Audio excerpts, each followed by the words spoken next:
Hey everyone, Johan here with another story.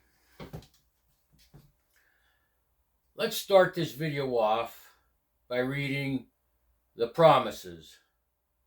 You know, that part of steps 8 and 9 that's in the big book. Let's read it.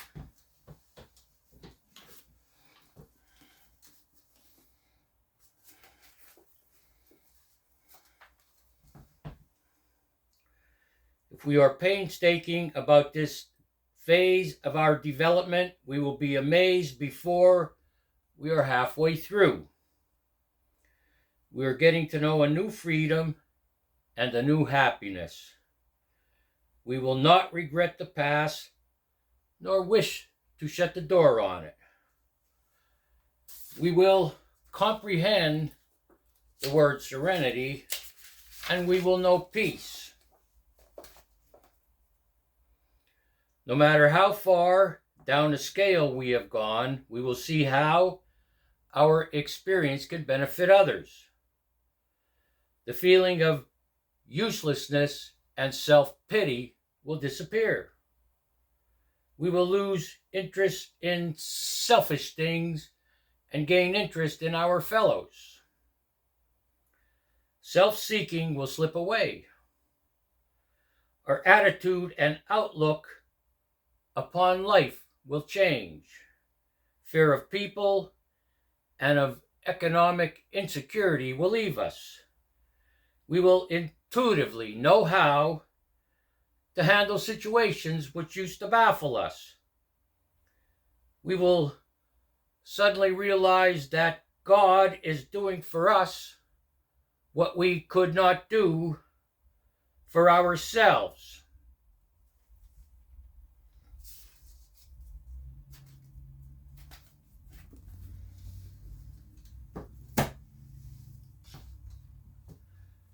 This, what I'm about to say, is my experience.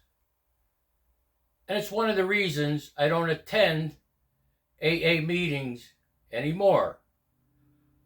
I did a video a couple of days ago based on a book written by Dick B.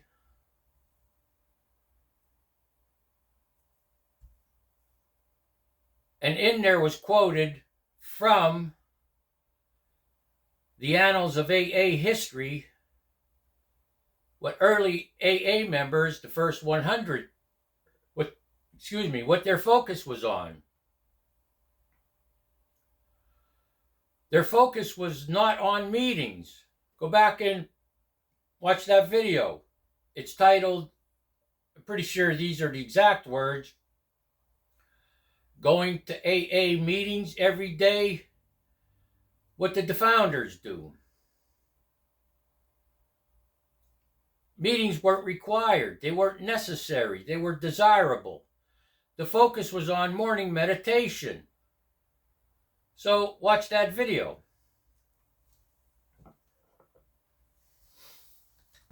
But the purpose of this video is to tell you what my experience is.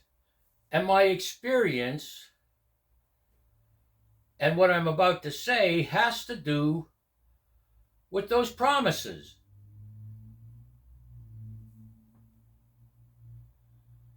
I know people with a lot of time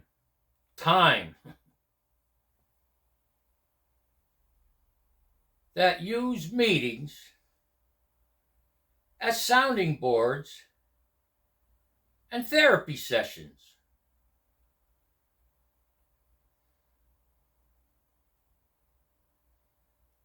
As a matter of fact, most of the meetings I've attended, and if you remember, I mentioned I was clean and sober from 1988 to 2001, but not spiritual.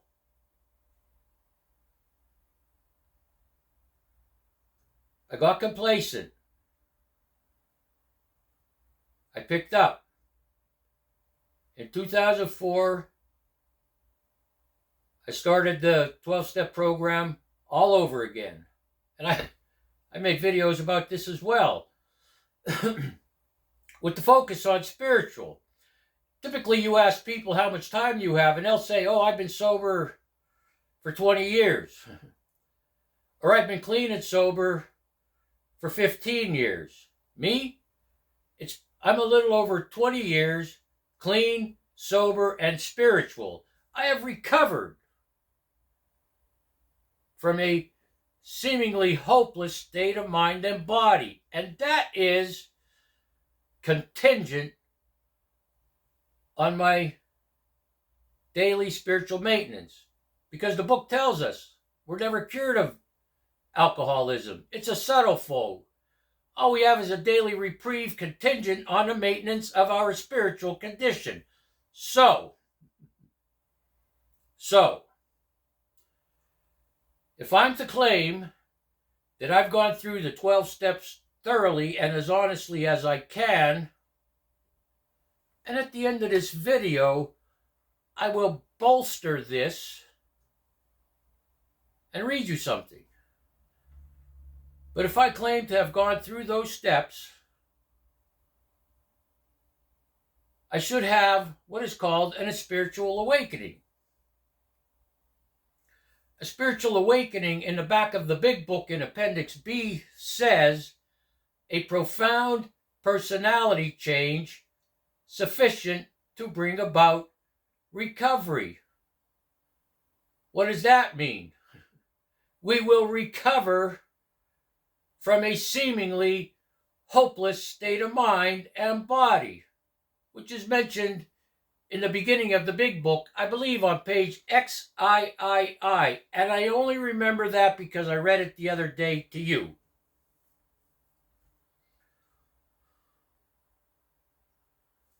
So,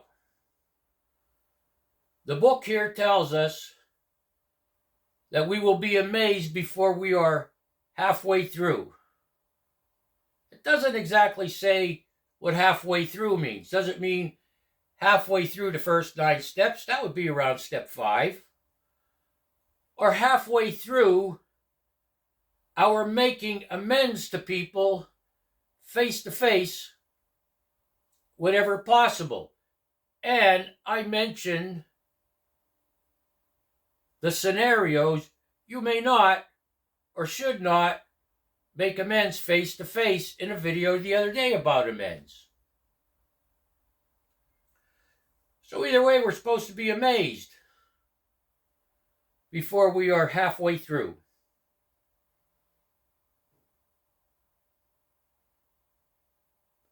I'll read the promises again.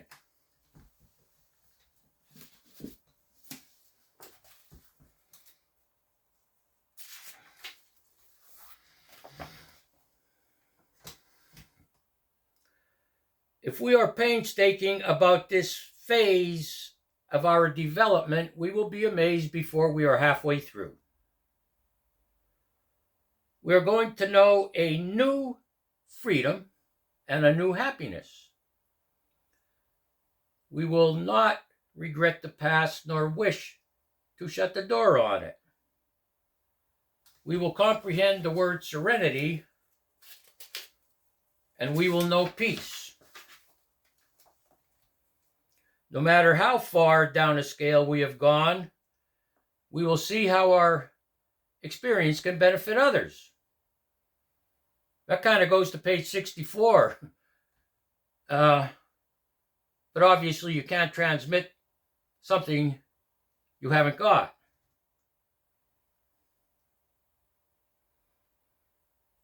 A lot of people can tell a drunk story. What about the spiritual awakening? And I remember this. I got to a point for years that I would say, how do you know if you've had a spiritual awakening? How would you know that? And I would say, you know you have had a spiritual awakening if the promises are coming true in your life. You will know you have had a spiritual awakening if the promises are coming true in your life. Let's start at the beginning.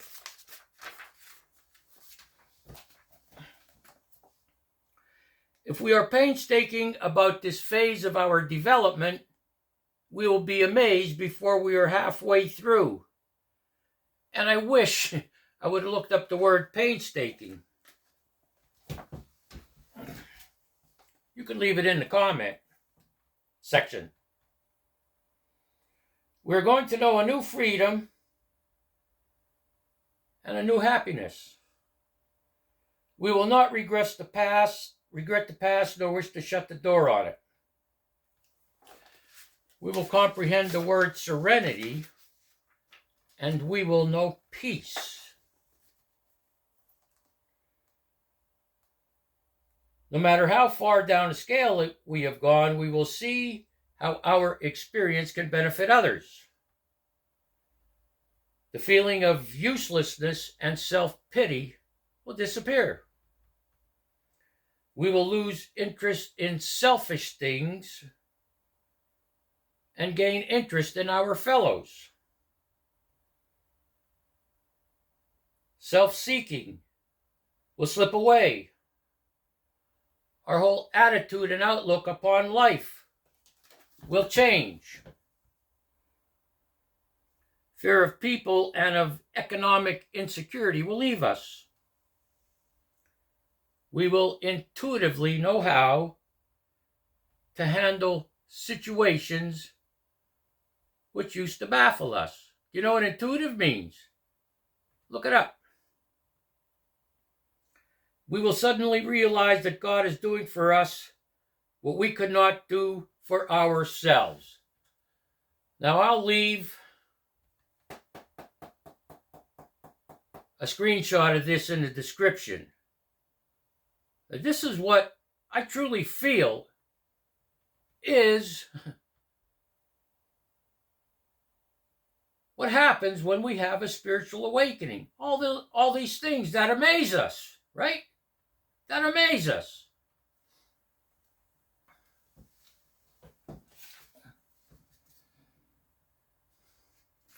And then I'll read something at the end that's very important. So I have 33 years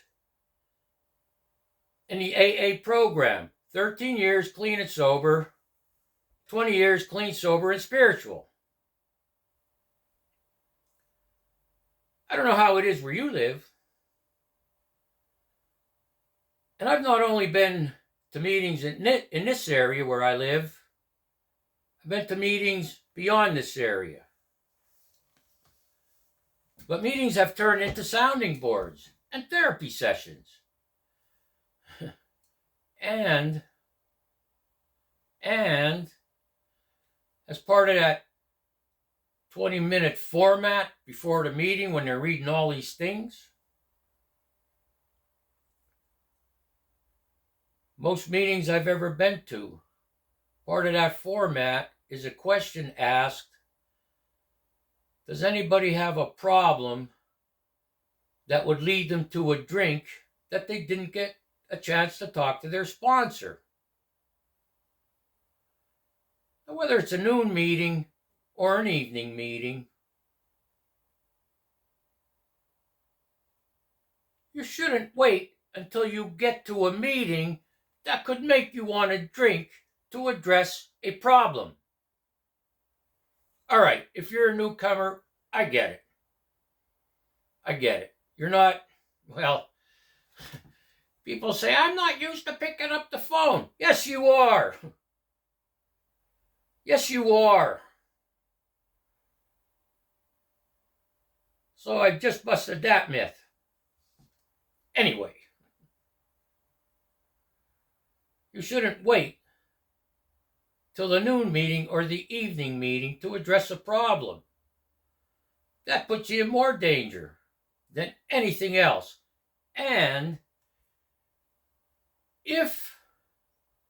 I don't care how much time you have in a program, but if you have practiced the 12 steps thoroughly and as honestly as you could, then you should be having a spiritual awakening, that profound personality change sufficient to bring about recovery. Or, and I think it's in the doctor's opinion or the chapter after that, what's called a psychic change. The doctor explains, I've treated people like this, alcoholics, and the only thing I could think that would help them is a psychic change. And then it goes on to say at some part, and no, I don't have this memorized, I'm not a big book Nazi. It has a description of what a psychic change is. Ideas, concepts, and motives that were once the driving force in these people's lives are cast aside. And new theories, new motives, and ideas are adopted. The 12 steps, which, when you're halfway through, you should be amazed, because the promises are starting to happen in your life.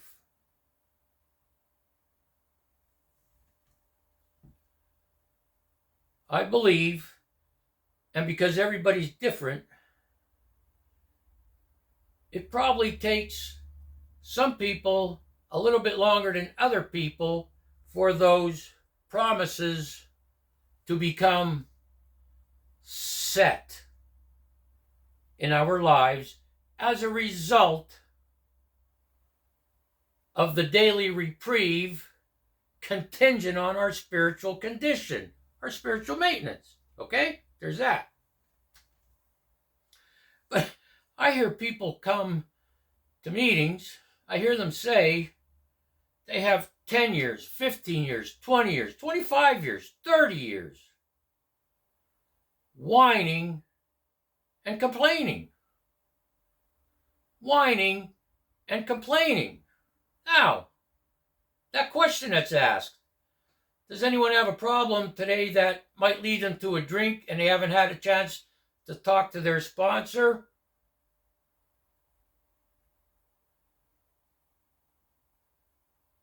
If you're new, okay. If you have time, 10, 15, 20, 25, 30 years, and you're saying, yeah, I have a problem, you have all that time, you know what that tells me? One, you didn't have a spiritual awakening yet.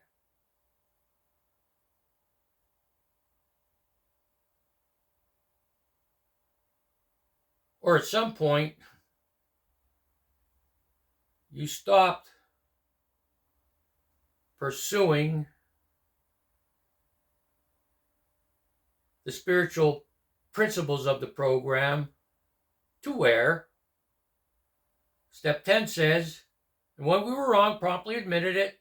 Step 11 talks about sought through prayer and meditation to improve our conscious contact with God as we understood Him, praying only for the knowledge of His will for us and the power to carry that out. Well, I don't think you're doing that. You might have looked at it, but however, albeit nonetheless, if you have a lot of time and you're coming to meetings complaining and whining about things, you're practicing the steps.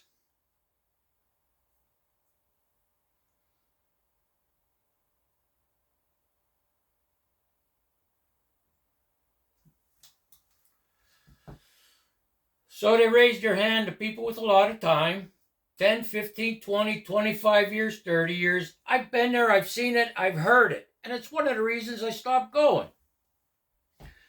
So these people raised their hand with 10 years, 15 years, 20 years, 25 years, 30 years. Oh yeah, my wife, my husband, my children, my stepchildren, my in-laws did this, said this, these things. My boss at work, my co-workers, these things. Something happened and they say, well, I'm afraid because I really don't have the money. Well, you could say that's a legitimate fear, but have you listened to me talk when I have a problem? I've said it in the last few videos, not on this topic. When there's a problem, I go into meditation. I ask myself, what changed? What's different? Okay?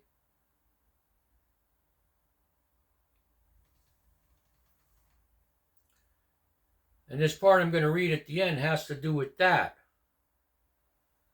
Meditation. We develop God consciousness in step 11. From daily spiritual maintenance. And we get answers, all right? So, they're complaining and whining at meetings. Do you do prayer and meditation and self-examination? If it has to do with your wife or husband, you married them, didn't you? We could go into a lot of details about the problems that these people have with other people. It leads me to think they don't intuitively know how to handle situations that used to baffle them.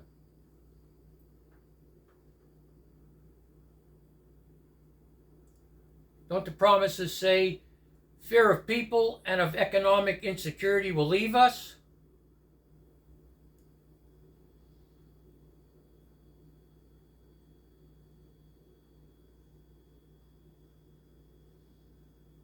And here's the biggest thing that had an impact on me, all right?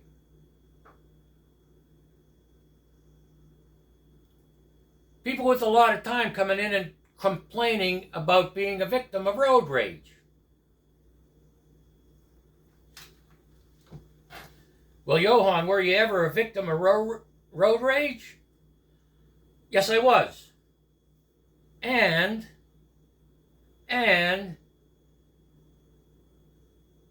here's how my first sponsor addressed it.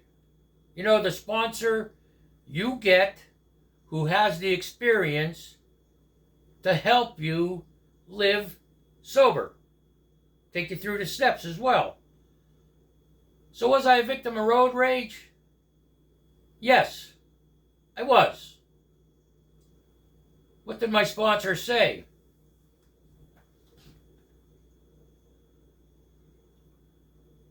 Can you truly say that it was on purpose? And here's what I mean, he would say. How do you know the man or woman that cut you off wasn't in a hurry to get to the hospital because they had some type of health scare and couldn't get an ambulance, so they're driving there?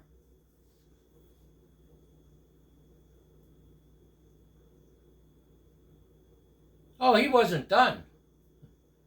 How do you know that that man or woman, moments before this road rage incident happened, how do you know they didn't receive a call that their elderly parent fell down the steps and was taken to the hospital? Do you know that? He would ask.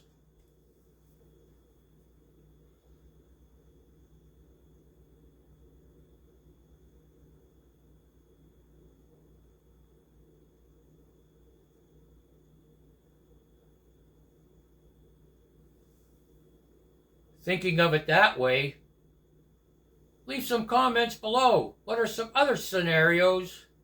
I'm not saying road rage is justified, but based on those things, what are some other scenarios that someone could be in a hurry, isn't focused on driving, and cuts you off?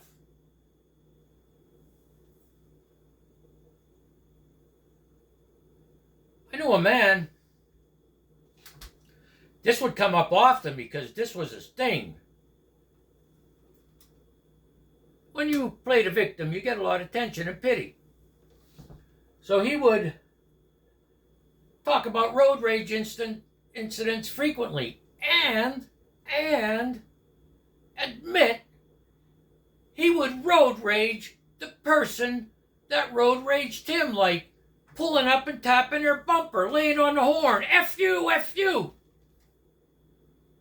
to the man or woman who could be on the way to the hospital because their elderly parent fell and was taken there and is in the emergency room.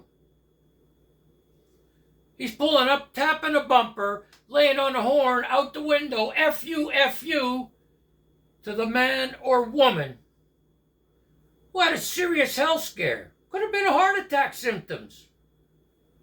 And are racing to the hospital because they couldn't get an ambulance.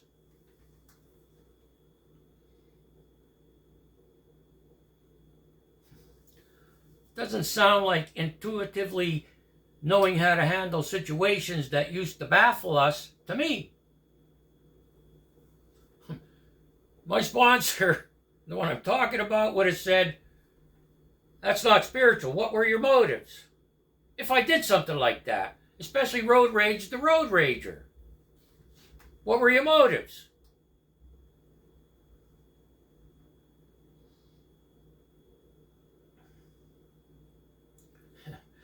I remember I was in the program about 6 or 7 months. I was living in somebody's house, not my own.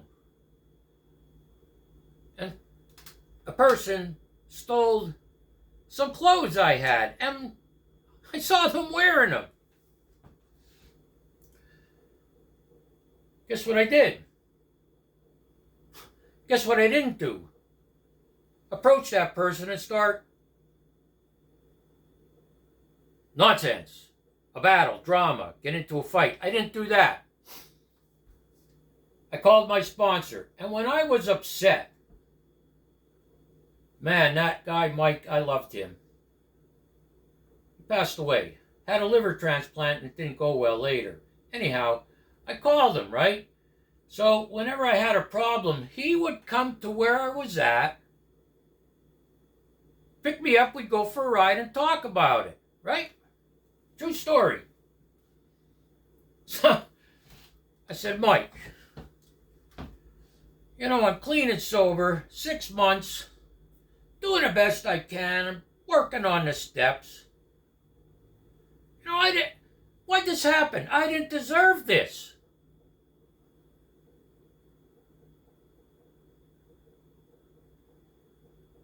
And then he said,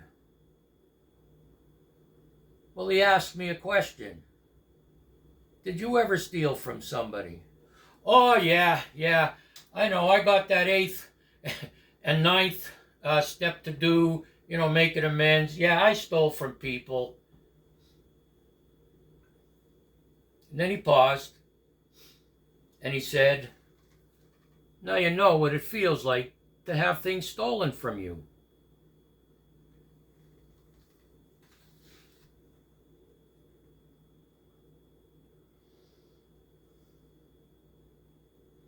In those promises, God could be doing for us things we could not do for ourselves, but in the beginning, when I didn't know how to live sober, my sponsor was helping me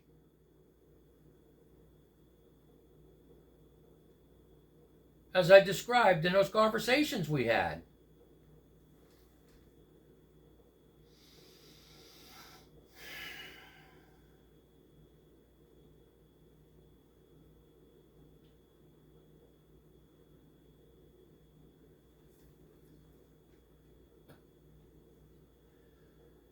I used to have old videos and I lost them somehow trying to transfer them when I was making new videos.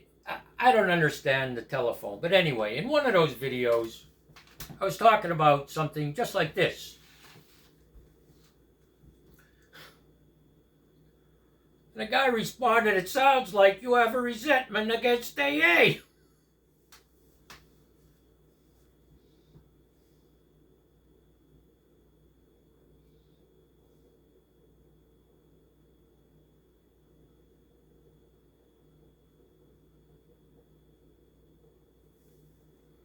No, I don't. I'm just sharing my experience, strength, and hope. Okay? So that someone watching this video doesn't fall into the same trap or be misled or think that meetings are to go and complain and turn it into a therapy session. All right?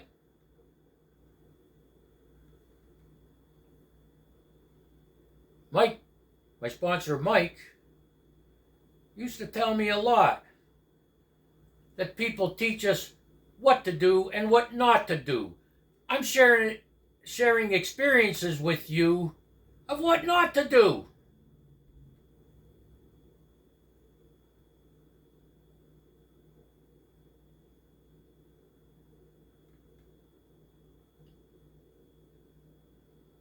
I'll expand on this again in another video, and I'm going to mention those videos where it's written in this big book and the 12 and 12, basically saying what will happen if you don't do these steps. Certain ones. I read it right from the book. So anyway, people with a lot of time are coming in complaining, whining, and meetings turn into sounding boards and therapy sessions. For all the reasons I just mentioned.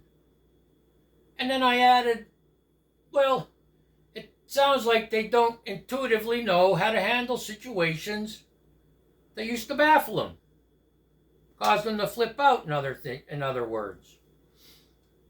Fighting with your wife, fighting with your husband, fighting with your kids, your stepkids.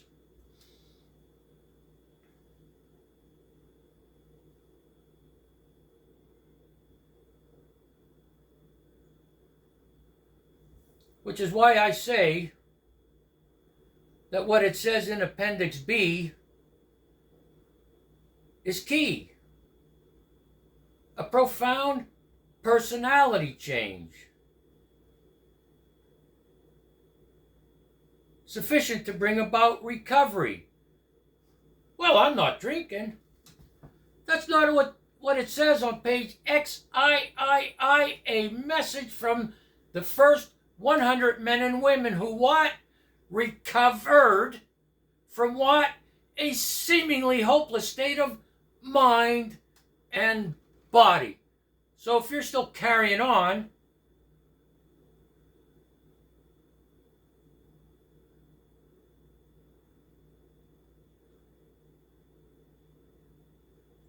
and those promises aren't coming true, because it's obvious when you have a lot of time and come to meetings and whine and complain about all those things I mentioned.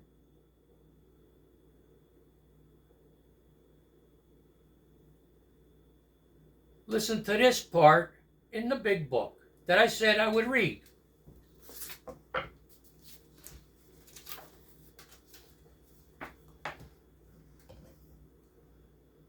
Are these extravagant promises? We think not. This is on page 84, by the way. Are these extravagant promises? Remember the promises I read that I'll put in the description below? Are these extravagant promises? We think not. They are being fulfilled among us, sometimes quickly, sometimes slowly. They will always materialize if we work for them. I know what you're saying. Well, John, you said sometimes it takes a while. Because it says it right there. Sometimes quickly, sometimes slowly. Well, Johann, John, Johann,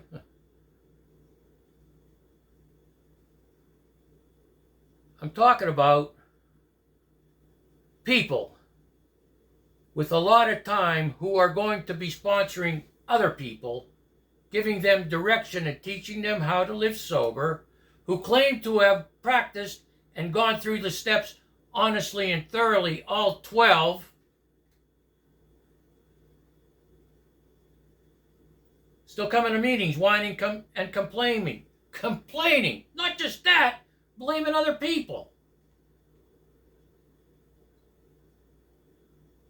So let me read the promises again, right through to this last part.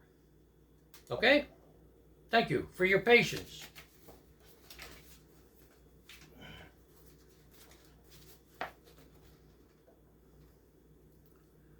If we are painstaking about this phase of our development, we will be amazed before we are halfway through.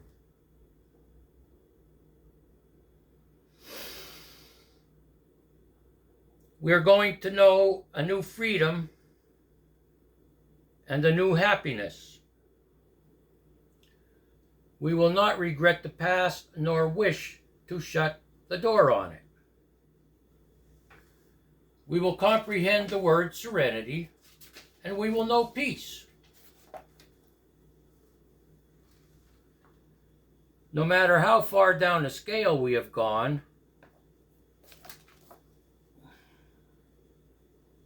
we will see how our experience can benefit others. That feeling of uselessness and self-pity will disappear. We will lose interest in selfish things and gain interest in our fellows. Self-seeking will slip away. Our whole attitude and outlook upon life will change.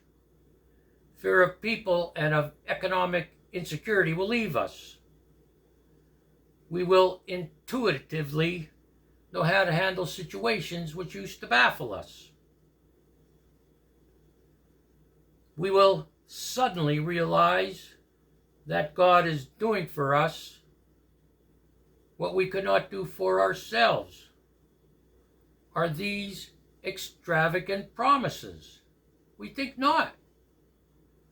They are being fulfilled among us, sometimes quickly, sometimes slowly.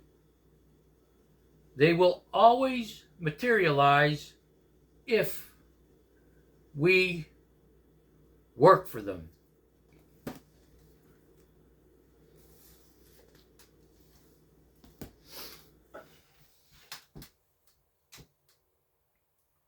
Make it an amazing day. Make it.